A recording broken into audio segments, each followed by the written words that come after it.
Before we jump into the latest Falcons news and rumors, we are in a sub-battle with our NFC South Division foes, the Saints report with Trace Gerard. So help us beat them. If you want the Falcons to win on the field and in the walls of Chat Sports, do us a solid and hit that sub button.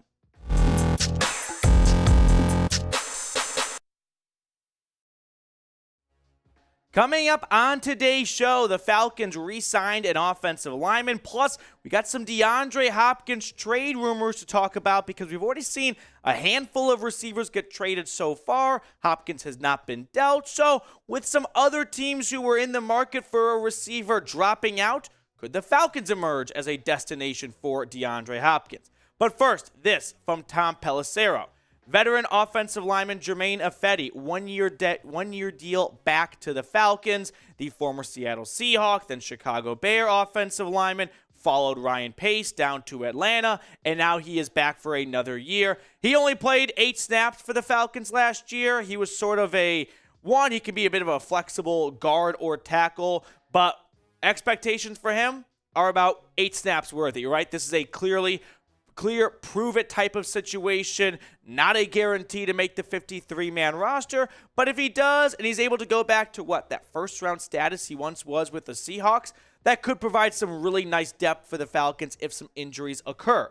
Here's how the Falcons offensive line depth chart looks right now. They return a lot of familiar faces, and that's a good thing because this offensive line took some really nice steps last year, I thought, throughout the season. One of the better guards in football with Lidstrom. Drew Dahlman is an up-and-coming player, and you got 2 great bookend tackles with Matthews and McGarry. So that is the latest in free agency. Now let's talk about some trade rumors. So could Hopkins be going to the ATL? Benjamin Albright, who is an NFL/Broncos reporter, reported that the Falcons have some interest in DeAndre Hopkins. I think this would be quite surprising just because the Falcons, I don't know if they're in a spot where they want to be making moves and giving up draft picks for 30-plus-year-old wide receivers, but we've seen so many other good young quarterbacks really start to make some progress and come along nicely when their team made a move for a star veteran receiver, right? Stephon Diggs, A.J. Brown, maybe D-Hop could help out the Falcons. Now, here's what Albright said.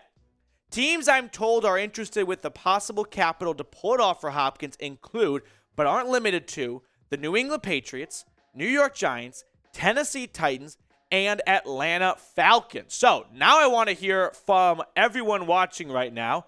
Would you want Atlanta to go out and trade for DeAndre Hopkins? This is the pinned comment on today's show. So when I'm done talking, if YouTube puts an ad break there, use that to your advantage and go down and give me a T for trade or P for pass. So Hopkins, we know, is a top 10 receiver when he's at that 16-game level, right? 1,400 yards and 6 touchdowns in 2020. The issue is he's only played 19 games the last 2 years combined.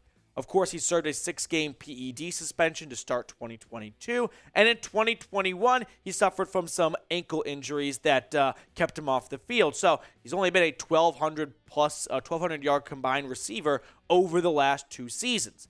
I still think DeAndre Hopkins is a top 10 wide receiver in this league. I'm just not quite sure if he fits with the Falcons. I know this team needs some extra help at receiver, like Frank Darby as wide receiver 3. Sorry, Frank, probably not getting the job done, but I don't know if bringing over DeAndre Hopkins to sort of get in the way of Drake London being this wide receiver 1 is maybe the best for his development, right? Could help Desmond Ridder, but when we look at the Falcons wide receiver depth chart here, I don't know if the move really is, let's bring a new wide receiver 1 in. I mean, inevitably take away a good amount of targets that Drake London likely would have commanded when he appears to be an ascending wide receiver. You know what I mean? I like Mack Hollins. I thought he had a really good year for the Raiders last year. If you can find Mecole Hardman would have been nice. Unfortunately, he's with the Jets. So I think draft-wise, this is a big priority for the Falcons, along with edge rusher, and maybe adding one more guy through free agency, right? The Falcons would have the picks required to make a trade happen. Arizona was initially looking for a second rounder. That's probably not going to happen. We saw Cooks go for 2 mid to late day 3 picks. Elijah Moore went for a second and third round pick swap, so kind of call it an early third round pick if it cancels out. He's young, up and coming, and most importantly, really cheap. DeAndre Hopkins, not that cheap. $19 million base salary. Yeah, he could take a pay cut to make it happen, but not so sure that would absolutely go through. Now, the 2023 draft arsenal for Atlanta looks like this. They're not moving on from the 8th overall pick for DeAndre Hopkins. I don't think they're moving on from the 44th overall pick to get DeAndre Hopkins. So now we start sliding to early day 3 picks, right? 4th round picks, maybe even a 3rd. I don't think so. This is my best guess at what a D-Hop trade could look like if he went to Atlanta. A 4th and a 5th, right? The Cardinals get an early pick, 113, to start day 3 of the draft. They pick up a 5th rounder. I think 5th and below, GMs feel like they can find some real impact players. 6th and 7th picks, you're just hoping to get some special teams production out of those guys. So let me know, would you do this trade? A 4th and a 5th for DeAndre Hopkins. You get to keep your 1st, your 2nds, and your 3rd. But I do think there is something to him maybe coming in and stunting Drake London's growth if you're going to have a 31-year-old receiver on a, I wouldn't say non-competitive team, but how many people are really picking the Falcons to win a playoff game in 2023? Another quick thing in free agency before we get on out of here. Calais Campbell. He took a visit to the Falcons on Wednesday. Visits don't always necessarily mean a signing's going to happen. Sometimes it does. Sometimes it doesn't, right? It just means that they're on the team's radar and they're doing their homework on that player. There's no deal in place at this time, but we know Campbell is one of the best violent, just absolute game record defensive linemen out there. So this team needs some help in the pass rush department, and they just need bodies right now to fill out that defensive line that has just been so underwhelming the last few seasons outside of Grady Jarrett. Campbell, over the last 4 years, the former Walter Payton Man of the Year, longtime veteran, he's been pretty productive, I think. One thing that jumps out to me for his age, he's been very available, right? He missed a couple of games, 4 games in 2020, but the last 2 years, a combined missed games of 5? That's not too bad for someone in their mid-30s.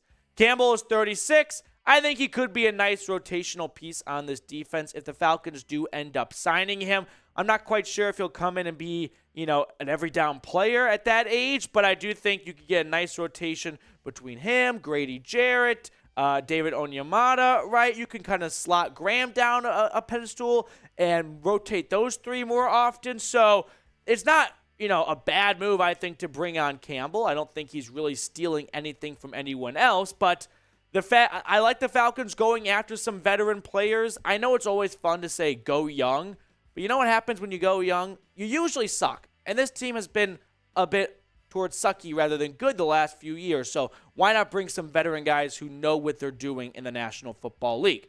I hope the Falcons can make a deal with Calais Campbell. 1, it's a name. It's always fun when your team signs someone noteworthy. 2, he could definitely help bring this defensive line along because outside of Grady Jarrett, there's been no one consistently good for the last 3 or 4 seasons there. That is it for today's show. Really appreciate everyone who took time out of their day to tune in. We'll sign off and see everyone later with more Falcons news and rumors.